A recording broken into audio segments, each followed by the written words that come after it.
ಎಲ್ರಿಗೂ ನಮಸ್ಕಾರ. Welcome back to CST channel. ನಾವು ಮಂತ್ರಾಲಯದಿಂದ ನೆಕ್ಸ್ಟ್ ಪ್ಲೇಸು ಸಿಗಂದೂರಿಗೆ ಬಂದ್ವಿ. ಅಂದರೆ ಮಂತ್ರಾಲಯಕ್ಕೂ ಸಿಗಂದೂರಿಗೂ ತುಂಬ ದೂರ ಆಗುತ್ತೆ. ನೈಟೆಲ್ಲ ಫುಲ್ ಜರ್ನಿ ಮಾಡಿಕೊಂಡು ನಾವು ಬೆಳಗ್ಗೆ ಒಂದು 6:30 ಅಷ್ಟರಲ್ಲಿ ಸಿಗಂದೂರಿಗೆ ಬಂದ್ವಿ. ತುಂಬ ಮಳೆ ಬರ್ತಾ ಇತ್ತು ಸಿಗಂದೂರಲ್ಲಿ. ಆಗ ಹೋಗಿ ಸ್ನಾನ ಎಲ್ಲ ಮಾಡಿಕೊಂಡು ನಾವು ದೇವರ ದರ್ಶನಕ್ಕೆ ಬಂದ್ವಿ. ಆದರೆ ಇಲ್ಲಿ ದೇವಸ್ಥಾನದಲ್ಲಿ ಬೇಗ ದೇವರ ದರ್ಶನ ಸಹ ಆಗುತ್ತೆ. ತುಂಬ ಕ್ಯೂ ನಿಂತ್ಕೊಳ್ಳೋ ಅವಶ್ಯಕತೆ ಇರಲ್ಲ. ಈಗ ಸೇತುವೆ ಆಗಿರೋದ್ರಿಂದ ತುಂಬ ಜನ ಬರ್ತಾ ಇರ್ತಾರೆ. ಫಸ್ಟ್ ನಾವು ಒಂದು 2 ಟೈಮ್ಸ್ ಬಂದಿದ್ವಿ. ಆವಾಗ ಬ್ಯಾಚ್ ವೈಸು ಕೂರಿಸಿ ದೇವ್ರನ್ನ ನೋಡೋದಕ್ಕೆ ಬಿಡ್ತಾಯಿದ್ರು. ಆದರೆ ಇವಾಗ ಆ ಥರ ಎಲ್ಲ ಕ್ಯೂನಲ್ಲೇ ದೇವ್ರನ್ನ ನೋಡಿಕೊಂಡು ಹೋಗಬೇಕು. ನಂತರ ಅರ್ಚನೆ ಟಿಕೆಟು ವಿಶೇಷ ಪೂಜೆ ಇರೋರು ಮಾತ್ರ ಸಪ್ರೇಟಾಗಿ ಬ್ಯಾಚ್ ವೈಸ್ ಕೂರಿಸಿ ದೇವ್ರನ್ನ ನೋಡೋದಕ್ಕೆ ಬಿಡ್ತಾರೆ.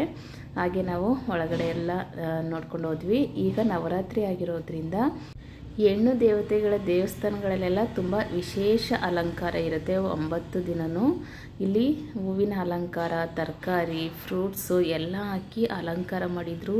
ತುಂಬ ಚೆನ್ನಾಗಿತ್ತು ಮಾತ್ರ ನೋಡೋದಕ್ಕೆ. ಮತ್ತು ನವರಾತ್ರಿ ಆಗಿರೋದ್ರಿಂದ ಇಲ್ಲಿ ಡೈಲಿ ತುಪ್ಪದ ಆರತಿ ಮಾಡ್ತಾರಂತೆ. ಅದನ್ನು ಸಹ ನೈಟ್ ಮಾಡಿ ಇಟ್ಟಿದ್ರು. ಇಲ್ಲಿ ನೋಡಿ ಬಸಪ್ಪ ಇದ್ದಾರೆ. ತುಂಬ ಚೆನ್ನಾಗಿದೆ ಬಸಪ್ಪ. ಮತ್ತು ಚಿಕ್ಕ ಬಸಪ್ಪನೂ ಸಹ ಇದ್ದಾರೆ. ಮತ್ತು ಇಲ್ಲೇ ಆರತಿ ಮಾಡೋದಕ್ಕೆ ಎಲ್ಲ ನೈಟಿದ್ದು ಆರತಿ ಮಾಡ್ತಾರಂತೆ. ನೈಟು 9:30 10 o'clock ಆರತಿ ಮಾಡಿ ಪೂಜೆ ಮುಗಿಸೋದು.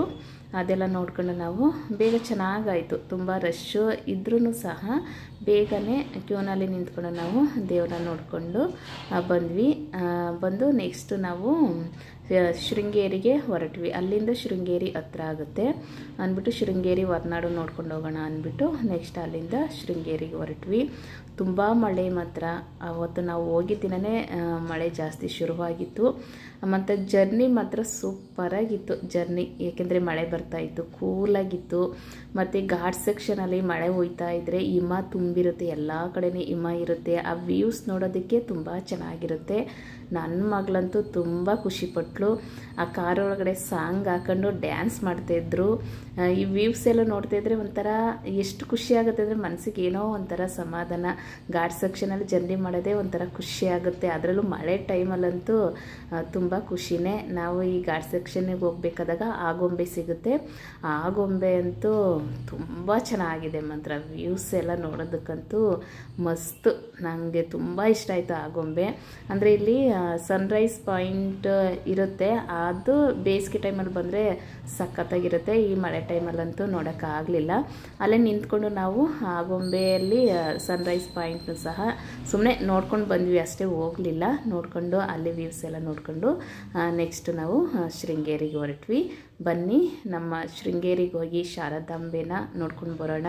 ಆದರೆ ಯಾವುದೇ ದೇವಸ್ಥಾನದಲ್ಲಾದರೂ ಅಷ್ಟೇ ಒಳಗಡೆ ಕ್ಯಾಮ್ರಾ ಅಲೋ ಇರಲ್ಲ. ಅದರಿಂದ ದೇವ್ರನ್ನ ತೋರ್ಸೋಕ್ಕಾಗಲ್ಲ. ಹೊರಗಡೆ ವ್ಯೂಸ್ ಮಾತ್ರ ತೋರಿಸೋದಕ್ಕೆ ಸಾಧ್ಯ. ತುಂಬ ಚೆನ್ನಾಗಿತ್ತು ಮಾತ್ರ. ಹಾಲಿಡೇಸ್ ಟ್ರಿಪ್ಪು ನಮ್ಮದು, ದಸರಾ ಹಾಲಿಡೇಸ್ದು. ಹೊರನಾಡಿಗೆ ಹೋದ್ವಿ, ಅಲ್ಲೂ ಊಟ ಮಾಡ್ಕೊಂಡ್ವಿ. ಅಲ್ಲಂತೂ ತುಂಬ ಚೆನ್ನಾಗಾಯಿತು ದೇವ್ರ ದರ್ಶನ. ಆದರೆ ಎಲ್ಲ ಪ್ಲೇಸಿಗಿಂತ ನನಗೆ ತುಂಬ ಇಷ್ಟ ಆಗಿದ್ದು ಶೃಂಗೇರಿಲಂತೂ 2 ಕಣ್ಣು ಸಾಲದು ಅಷ್ಟು ಅಲಂಕಾರ ಮಾಡಿದರು. ಬಳೆಯಿಂದ ಅಲಂಕಾರ ಮಾಡಿದರು. ದೇವರಿಗಂತೂ ವಜ್ರದಿಂದ ಚಿನ್ನದ ಆಭರಣಗಳೆಲ್ಲ ಧರಿಸಿದ್ರು. ನೋಡೋದಕ್ಕಂತೂ ತುಂಬ ಖುಷಿ ಆಯ್ತಿತ್ತು. ಅಲ್ಲಿ ನಾವು ಹೂವಿನ ಅಲಂಕಾರ, ಲೈಟಿಂಗ್ಸ್ ಎಲ್ಲ ನೋಡ್ತಿದ್ರೆ ಬರೋದಕ್ಕೆ ಮನಸ್ಸಿಲ್ಲ, ಅಷ್ಟು ಖುಷಿ ಆಯ್ತಾಯಿತ್ತು. ಆದರೆ ನಾವು ಹೊರನಾಡಿಗೆ ಹೋಗಬೇಕು, ನೈಟ್ ಹೋಗಿ ಅಲ್ಲಿ ಸ್ಟೇ ಆಗಬೇಕು ಅಂದ್ಬಿಟ್ಟು ಶೃಂಗೇರಿಯಿಂದ ನಾವು ಹೊರನಾಡಿಗೆ ಹೊರಟ್ವಿ. ಬನ್ನಿ ಹೊರನಾಡು ಶೃಂಗೇರಿ ಎಲ್ಲ ನೋಡ್ಕೊಂಡು ಬರೋಣ. ಫಸ್ಟ್ ಟೈಮ್ ನಮ್ಮ ವಿಡಿಯೋ ನೋಡ್ತಾ ಇದ್ರೆ ಸಬ್ಸ್ಕ್ರೈಬ್ ಮಾಡ್ಕೊಳ್ಳಿ ಫ್ರೆಂಡ್ಸ್. ಲೈಕ್ ಮಾಡಿ, ಶೇರ್ ಮಾಡಿ, ಕಮೆಂಟ್ ಮಾಡಿ.